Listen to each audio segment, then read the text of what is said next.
యువకుల ఆరాధ్య దైవం గౌరవనీయుడు పెద్దలు పవన్ కళ్యాణ్ గారిని ప్రసంగించాల్సిందిగా కోరుతా ఉన్నాను.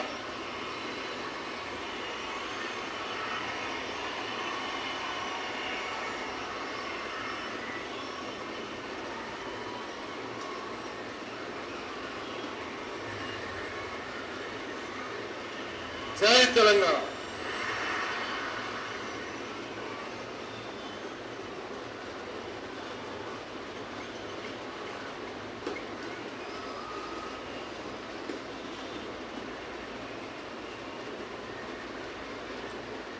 కులాలకి మతాలకి ప్రాంతాలకు అతీతంగా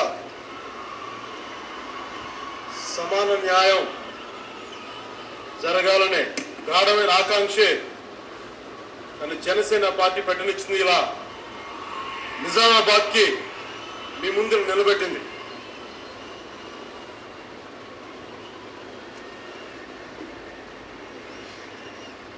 నేను రాజకీయాలు చేయడం కోసం తెలంగాణ గురించి ఎప్పుడు మాట్లాడలేదు. నాకు తెలంగాణ అంటే ప్రేమ, నాకు తెలంగాణ అంటే ఇష్టం.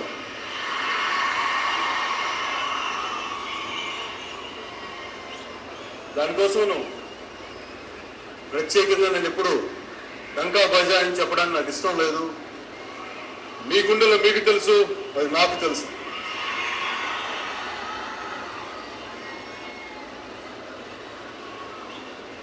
ఈ రోజులో తెలంగాణ మనకి ఏ పరిస్థితిలో ఉంది, ఎలాంటి పరిస్థితిలో ఉంది, ఎవరి వల్ల వచ్చింది, వీటన్నిటికంటే కూడా వచ్చిన తెలంగాణని మనం ఎంత సమర్థవంతంగా పాలించుకోవాలి, ఎలాంటి అవకాశాలు కావాలి, ఎలాంటి అభివృద్ధి కావాలని మనం మాట్లాడుకోవాలి. మన ఈరోజు మనం మాట్లాడుకునే దాని మీదే.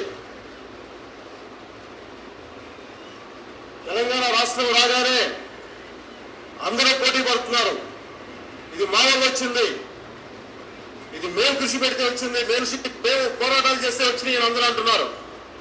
నిజమే, ప్రతి ఒక్కరు వాళ్ళ స్థాయి పోరాటాలు చేశారు. కానీ వీటన్నిటికంటే వెనక ముఖ్యంగా కొన్ని వందల మంది యువకులు బలిదానాలు, అది మనం మర్చిపోకూడదు.